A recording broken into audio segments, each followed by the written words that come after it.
You've got a self-destruct button built right into your body, and it's hiding in your mouth. Here's the cruel joke. To survive, you have to eat almost constantly, all day, every day. But every single bite you take slowly grinds down the only teeth you will ever get. And when those teeth are finally gone, you don't get new ones. You just slowly starve to death. Your entire life is a countdown, and you're the one winding the clock every time you chew.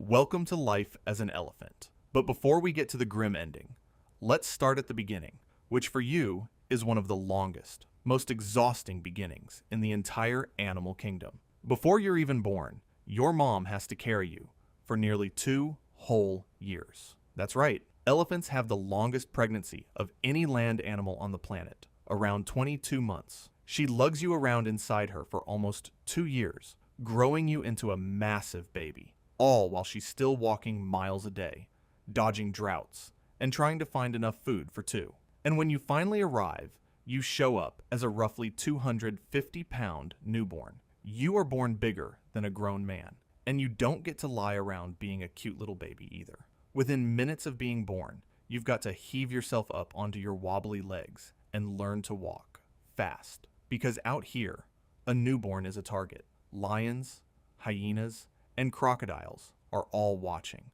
and a fresh, clumsy baby elephant is exactly the kind of meal they're hoping for. If you can't keep up with the herd, you get left behind, and if you get left behind, you're dead. So your very first task in life is to stand up and move before something decides to eat you. And even once you can walk, you're fragile in a way your size hides. You need constant shade, milk, and protection, and the dry seasons out here are merciless. When the water holes shrink and the grass dies, the whole herd has to march for miles, searching for anything to drink or eat, and the youngest and weakest, meaning you, are the first to fall behind. Plenty of calves never survive their first bad drought. Now luckily, you're not alone. You're born into a herd, a tight family group of related females led by the oldest and wisest one, the matriarch. And for the first few years, you are completely dependent on them.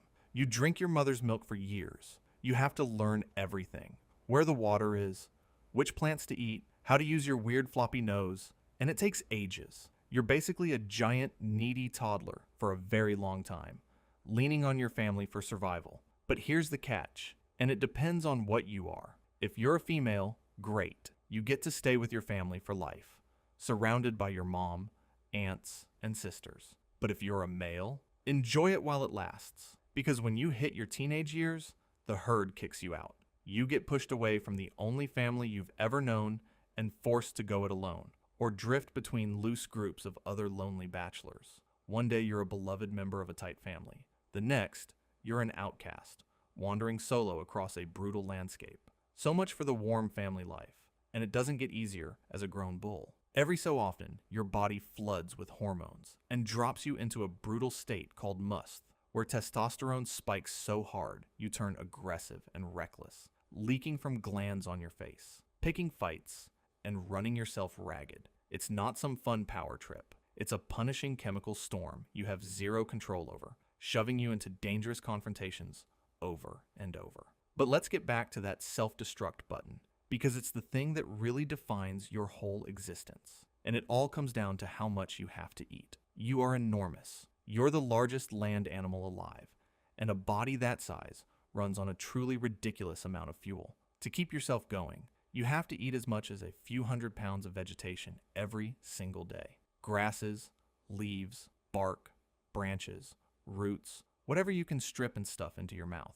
And you can't just knock that out in a couple of meals. You have to eat for 16, 17, sometimes 18 hours a day. Basically, your entire life is one long, endless meal that never really stops. You wake up, you eat, you keep eating, you sleep a little, and you wake up and do it all over again. And it isn't just food. A body like yours guzzles staggering amounts of water too, gallons and gallons a day, so you can never stray far from it for long. When the land dries out, that endless hunger and thirst become a slow, grinding emergency, forcing your family to trek enormous distances across harsh country just to stay alive. Being this big isn't a luxury. It's a full-time job of feeding a body that always wants more. And all that chewing, all that grinding of tough, gritty, fibrous plants comes at a terrible price because it's slowly destroying your teeth. Here's the thing about your mouth. You don't have teeth like ours. You grind up all that vegetation with huge, flat molars, and over your whole life, you only ever get 6 sets of them.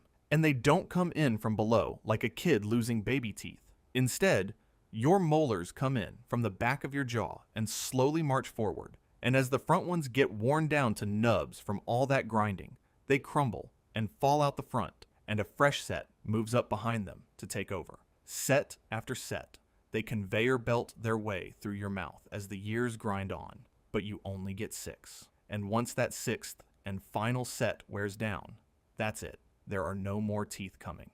Game over. And here's the horrifying part. This usually happens when you're old, somewhere around 60 years old, if you're lucky enough to live that long. So picture it. You've survived everything. Predators, droughts, decades of hardship. You're a wise old elephant. And then your last set of teeth simply wears out. Suddenly you can't properly chew the tough food your giant body needs. You try, but you just can't break it down anymore. And so, slowly, painfully, you begin to starve, standing right in the middle of plenty, surrounded by food you can no longer eat. The very act of eating, the thing that kept you alive for 60 years, is the exact thing that wore out your teeth and doomed you. In your final days, you often drift towards softer, mushier plants near water, just trying to gum down anything you can manage. That right there is the grim origin behind old legends of elephant graveyards. Old giants dragging themselves to soft food swamps to spend their last hungry days. But nature isn't even the worst thing you have to fear, because there's another set of teeth on your body that puts a target on your back your whole life. Your tusks. Those big, beautiful tusks jutting out of your face. Those are teeth too. Giant, overgrown ones. And humans want them so badly, they'll kill you to get them. For generations, your kind has been slaughtered by the tens of thousands for the ivory in those tusks, gunned down just so people can carve your teeth into trinkets. Entire families get wiped out. Poachers take down mothers and matriarchs and leave the babies behind, and often those babies don't survive without them. You are literally hunted to death over your own teeth. And the pressure has been so relentless that it's actually reshaping your entire species. In some places, so many tusked elephants have been gunned down that more and more of you are now being born with no tusks at all, because the tuskless ones were the only ones humans left alive to breed. Think about that. Your kind is evolving to throw away its own tusks just to become less worth killing. And here's what makes all of it so much crueler. You are smart, deeply, painfully smart. Elephants have incredible memories and rich emotional lives. You form deep bonds with your family. You recognize old friends after years apart, and when one of your own dies, you grieve. You'll stand over the bones of a lost family member, touching them gently with your trunk, seeming to mourn in a way that looks heartbreakingly human, which means you are more than aware enough to feel the loss when a poacher tears your family apart. You don't just get hunted, you remember, you mourn. You carry the grief. You'll return to the same spot years later and touch those same bones again because you never really forget. So every family member torn away by a bullet isn't just a number to you. It's a memory you'll carry for the rest of your long life, an ache that never fully fades. So let's go all the way back to the start. You get carried for nearly 2 years, born as a 250-pound target that has to stand and run before it can be eaten. You spend a decade as a needy giant baby, and if you're male, you get exiled from your family as a teen. You survive by eating almost around the clock, and that lifelong eating slowly grinds away the only 6 sets of teeth you'll ever get until the last set wears out in old age and you starve to death, surrounded by food. And the whole time, humans are hunting you to extinction for the very teeth sticking out of your face, while you're smart enough to grieve every family member they take. That's what it means to be born an elephant. You're a brilliant, feeling giant with a built-in expiration date, wired into your own mouth, hunted for your teeth, and doomed by them, condemned to starve in the end by the same eating that kept you alive. Be glad you weren't born as one.